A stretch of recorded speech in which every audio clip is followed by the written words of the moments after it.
Hello and welcome to our latest edition of Different Blokes. He's Mick, I'm Matt, and we're going to get straight into it this week. So, Mick, do you want to give me your number one news headline of the week? Number one news headline of the week, space station, Chinese space station. We haven't heard much about it. Sorry, you're up there, aren't you? Yeah, we haven't heard much about it. We'd like to hear more. It was launched about a month ago now, and for some reason no one's telling us anything about it. So we'd like to know more. If anyone's got any info, I'll try to track some down for you. That's my first one. Where's the Chinese space station? Yeah, I've not heard anything, so I'm clueless on that one. I'm with you on that one. I'm going to go for my number one then. Michael Gove, and I won't say too much about his name, but out in Aberdeen until 2 o'clock this morning, raving along. Didn't even want to pay to get into the venue. Tried to talk his way in for free. Did pay in the end, but out dancing like Mr. Bean. But it's made the news on all the major channels this morning.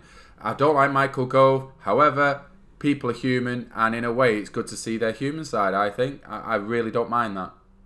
Very nice. If you can afford to go out raving at this time of year, you know. Obviously, you got furloughed, didn't you? Hey, nice one, mate. 2 o'clock in the morning. Well, that's a different matter altogether. Next thing, you wait next week, he'll be having his own child with some random lady, I'm sure. So, all at the taxpayer's pleasure. Nice one, Mr. Gove. Yeah, you're number two now. Ah, right, okay. Interestingly, Toyota with their new car, their hydrogen car. I'm very impressed. So, at the moment, they only have about 19 filling stations for the hydrogen car. They've just come out with a new battery cell, which is, I think it was from 300 to 400 miles on each cell. You're not going to see many of them around at the moment, but this could be the next thing to watch. So I'll give you a plug, Toyota, for that, for your new hydrogen car.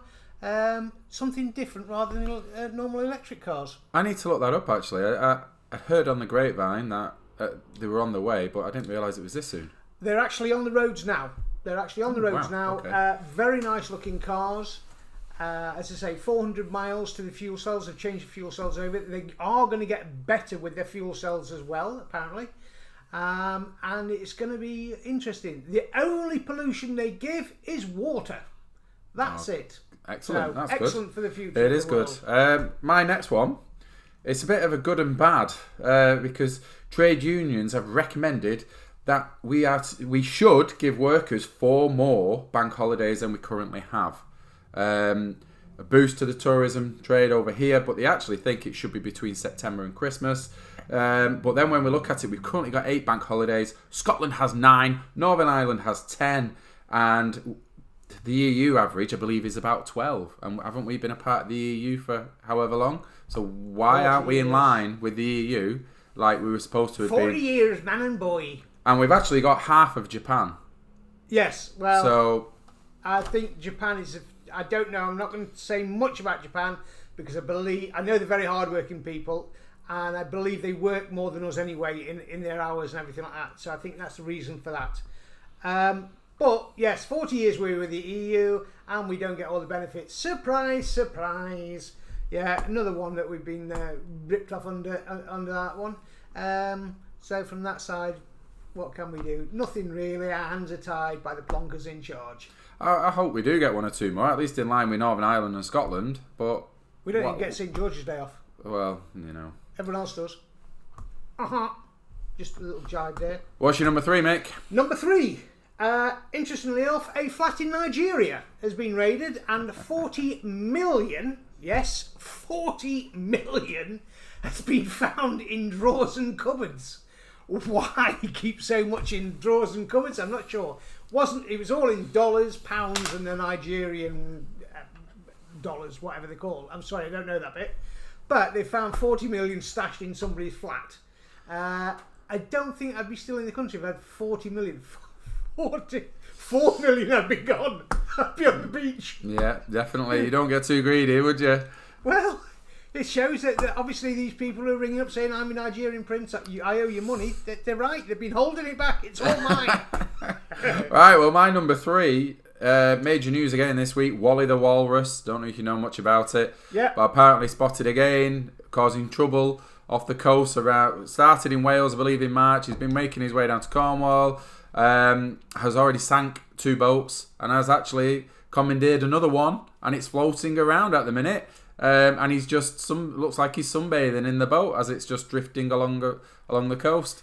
So that's Wally the Walrus. That made major news, and that was a big headline again this week. Reincarnation, brilliant.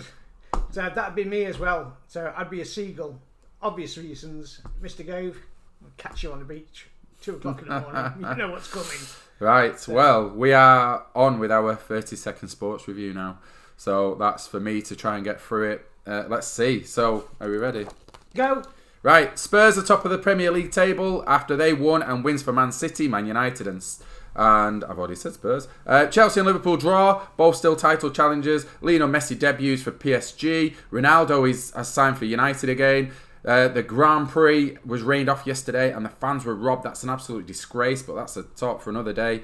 And that's it for this week. I don't know if I managed that one. Go blimey, that was marvellous. Where's the darts? I've told you I wanted to know more about darts. The darts. Oh, actually, I do follow F1, so I was a bit annoyed about that. But well. But the fans have been charged. They sent them out for 2 laps around the safety car just to not race, and then still charge the fans. That's a bit wrong. That's a bit wrong. Give them the tickets, please. Come on, let's see some more. We want to see fair play and everything in the world. Come shocking. on, just greediness. Shocking. So it's greed, corporate greed. Stop it. Yeah. How do you expect us to follow you on these sort of events if you're ripping people off like that? Yeah. It's a no. So Sports we're going to do the fans, doctor. Tut. Yeah. Come on, pull your finger out. Right.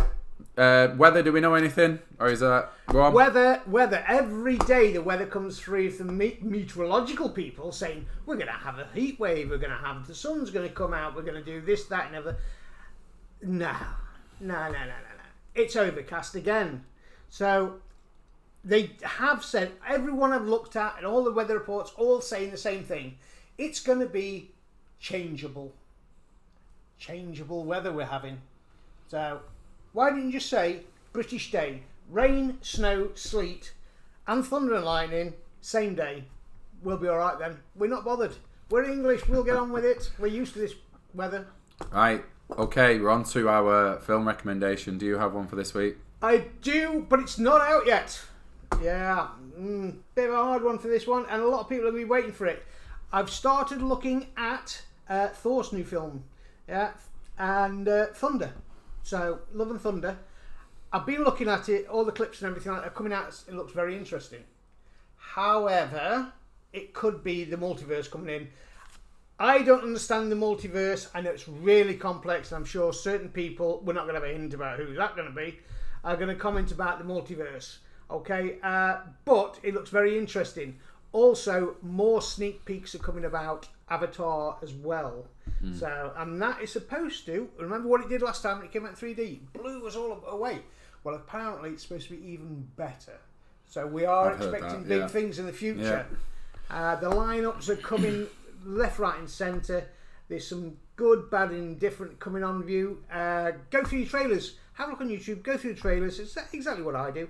And have a look and try to work out little sneak peeks and put weird words in. Sometimes you get little icons about what's coming in the future. So this week's, I'm going to say look out for more on 4-3. Matthew's going to do a recommendation this week. Yeah, well, I've got 2. One, very niche markets, really. If you like a horror, the new Candyman installment is out. Has had good reviews, this one. So if that's what you're into. But my recommendation, very niche market, is The Witcher, The Nightmare of the Wolf. And it's out, and it's actually to do with Vesemir, who's Geralt's mentor. If you like The Witcher, I do, then it might be something that you like. Oh, no. Fast forward. Yeah, we're on to our Grumble of the Week. Grumble of the Week. Well, last week it was... Well, it wasn't last week. Sorry about last week. We didn't get out. Now, there's 2. The main grumble is going to be taken by Matthew, but I've got a little grumble that's been put across to us about us being scruffily dressed. So this week, for a change, we thought we'd get dressed up. So, and it also links in, for the ladies that do watch... we want to know, I want to know, is this a good look or a bad look? Because coming soon, we'll be discussing about what women find attractive about gentlemen. So they're all going mad about what's that thing you mentioned on the island? Love Island, and everything like that. We want to know what ladies are actually looking for in the men nowadays, because I think the whole thing's changed. You know, is it just money they're looking for now? Can money change your perception? You know, some marketing has been done on that, but we're going to leave that for you to decide, and we'll be asking for questions for that one. So, Matthew, what's the grumble of the week this week? I know it's an old cliche, but it's driving. It's absolutely doing my head in. Driving on the motorway, people just sitting in the middle lanes and outside lanes. Had it today, stuck behind someone doing 55 in the outside lane, just dawdling along, not overtaking anyone. But now, the smart motorways, they are fining people if they stick in, well, middle lane hogging, outside lane hogging. And official the rules are, and I've checked this, and you can check it yourself, undertake them. As long as you're not weaving in and out, don't stay behind them, because you'll get done for tailgating. If somebody's doing that, stay in your lane, undertake them. That's what the recommendation is. I have got a strange, and I might get in big trouble for this, so I'm just voicing my own opinion about this. My friend has bought a new car, and I'm not going to mention the brand because he has complained about this. And on this new car is a feature. This is high tech, and the feature is to keep between the white lines on the road. And apparently, and I've been in the car when this happens, if you're on the country lane and it finds a white line, it tries to drag you into the hedge. It takes over from you driving it. It actually pulls you over to one side. You have to fight the steering wheel. That's a real no-no. So, no, I've actually witnessed that and been in the car when that happens. So, I want to know if anyone else has had this problem. It's a certain make of car. I've told them to write to the manufacturer, because someone's going to get real naughty about that one. That's not good, that. That is not good. That's high tech taking over control. Because I'm sure, to be quite honest, that you could be prosecuted for that. Because if I'm right, if you're not in control of the car, it's a criminal offence. Yeah, it is. So if the car is taking control from you manually, are you committing a criminal offence? Interesting question. So if anyone else has got it, I can't name the car and I can't tell you the maker either. Both are famous. That's all I will say. And we're not talking £70,000 sports cars here. We're talking a normal car, very popular, and I'm sure other people must be having this problem with it as well. So if you do have a problem, just give little clues away and we'll get back to you. Right, and that's going to be it this week, because we've got to make it quick. We're not going on for 20 minutes again. Nope. Thank you for watching. See you next week. See you next week. Bye. Bye.